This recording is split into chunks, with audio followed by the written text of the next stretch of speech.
How we doing? So I put a video up Thursday, Friday as an update to a previous video that I put up a few days or a week or so ago. And Saturday morning, got up, had a look at my YouTube, and the views were more than I expected. And there's lots of content on there with people who are in the fish community, and they're posting lots of content, and it all comes on and it's great. And I watched, to be fair, most of it, all UK stuff anyway. I find the sort of American side not irritating, but when they're using products or anything like that and you can't get it in the UK, I find it frustrating, that's all.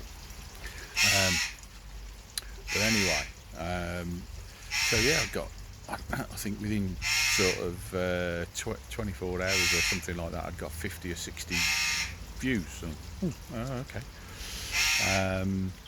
Came up to flush the filter on the pond, started doing that. Had another flick on, like, see if the views had increased. I'd got a subscriber, so I really appreciate that. And if you've subscribed because you think I'm an expert, you're wrong. I've had a pond for quite a few years now, but I'm far from an expert. If anything, I'm like Manuel in Fawlty Towers. I know nothing. So yeah, but I really appreciate someone who subscribed it. I don't know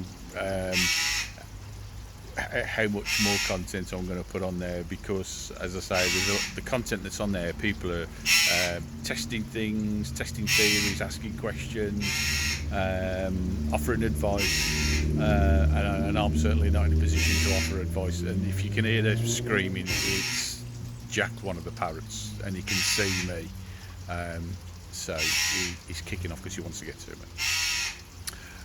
But yeah, it's created a demon, I think. So now I'm just checking my YouTube and watching the views go up and a subscriber, and I want another subscriber now. I want another one. So yeah, it's starting to become is it an addiction? Don't know. But the other interesting thing was, in the last video I mentioned that my ammonia is 0, and remember, this is a relatively new pond. It's only a couple of months old or so. But my ammonia was really low, but my nitrites was really high. So I've sort of been putting beneficial bacteria in, and I've been sort of playing with the filter flow rate on the pond, and I've been trying to do the best. And I mentioned that the water had got a slight yellow hue that I think is from tannins, and because there's, as you can see, there's overhanging trees and bushes.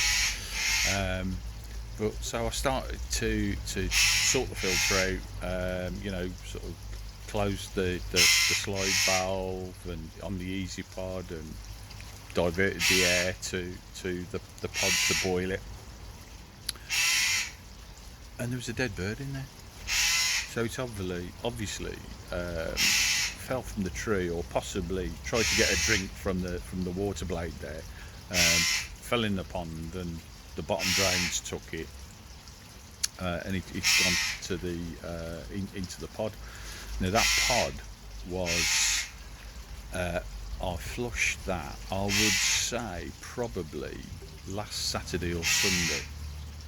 So it's been about a week.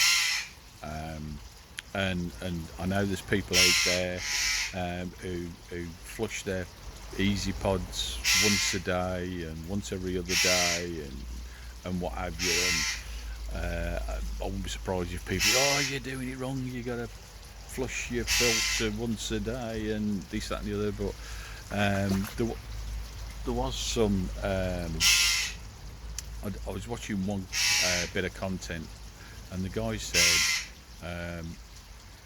if it ain't broke, don't fix it. If your water's running clear and everything's fine, why do you need to flush your filter? So I sort of subscribe to that mentality in a sense.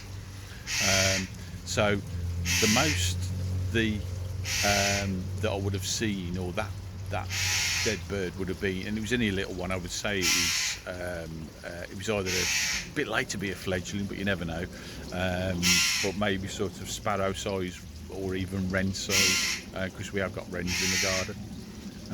The most it would have been in there would have been a week, but obviously if it's been in the bottom drain somewhere and me flushing it last week has pulled it through, then it's been in there a bit longer. So are the nitrates and nitrites due to that bird? I don't know. Yeah, what else did I do? So I flushed it yesterday, and then I had a bit of a brainwave. I thought I've got some of these the mesh bags that you can get from Aldi, 25p for the fruit. So I'd got one of those spare. So I thought, hold on, I'll try. Being the Easypod, it would have aerobic bacteria, but anaerobic bacteria is going to take ages to build up.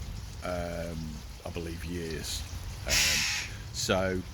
I've got some. I had a small backy shower on the old pond, and it was still in the shed. So I've got some of the alpha grog. Put the alpha grog into the net bag, and I've suspended it in the outer chamber of the Easypod. Now the water yesterday was 15.9, it's about 16.2 today, so I'm not expecting miracles as far as the bacteria growing in. I can't remember the day. Is it the start of October today or tomorrow? Today? 1st of October? I don't know. But let's see if it makes a difference. I want to see if it makes a difference. And the other thing I've put in, if I can lift you up. Now, I've got some irises that I had in the old pond, and they're in like a basket. And again, in Aldi, they're getting a bit of they're getting the shades out today, ain't they? They got these little all plastic footstools, and I don't really want plants in this pond, although I do like them, and I've seen the loads of videos with pond planting.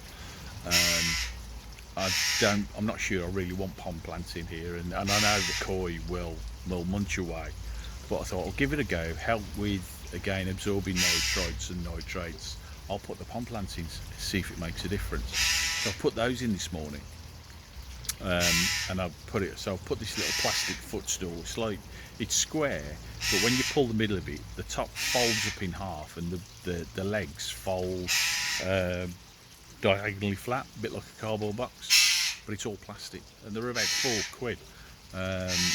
And again, some content somewhere, someone says, oh, these are perfect for just raising your plants up a little bit, and I was hoping it would raise the basket so the koi couldn't get to the plants, but it's not. The pond's a little bit deeper here than I anticipated. And the koi are already showing great interest in the roots that are popping through the basket. But I'm happy for that to happen.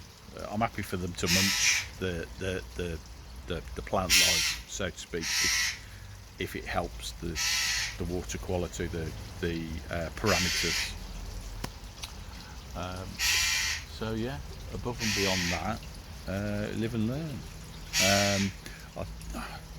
The other thing I don't know, and this is probably where it gets bad, because I'm going to ask for comments. Pond covers. Now, the old pond, I did have a couple of years where I covered it, very Heath Robinson. I think we'd got some spare polycarb from one of the old aviaries. So I just literally put some polycarb over it, and so I didn't see the pond for God knows how long, so to speak. And yeah, we didn't lose any fish. But having said that, all the years that I didn't cover the pond, I didn't lose a fish anyway, and it was a relatively small pond.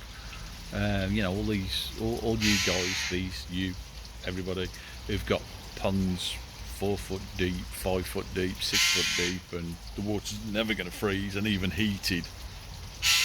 I'm not in that world. But now I've got this on, and it's obviously been a square oblong. It'd be easier to cover. So do I cover it or not? And this is above ground, 600 mil high, above ground. Do I cover it? Don't know. Because if I cover it, and it's a ball ache to move the covers in a sense, I won't come and see the fish. But I need to come and see the fish to check on them. So perhaps I will. I don't know. But what are your thoughts on pond covers? And my idea was to get some relatively thin. What would it be? About 2x1, if that. Make a frame. I'd have to put cross struts, probably 4 I would have thought, and then polycarb to it. And do I hinge the polycarb so I can fold it over itself, and then so I can store it in the winter?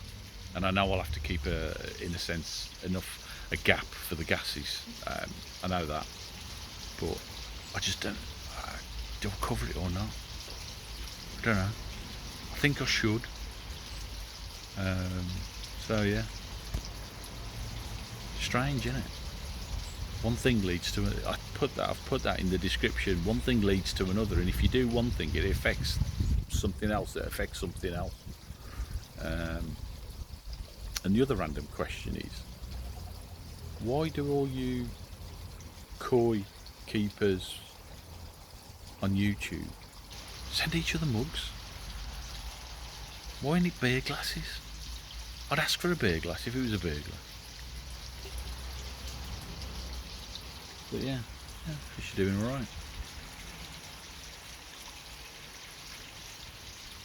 So I'm starting now to fall into that trap where I say like, subscribe and comment. I don't know. It's addictive, I think. But anyway, let me know. See you later.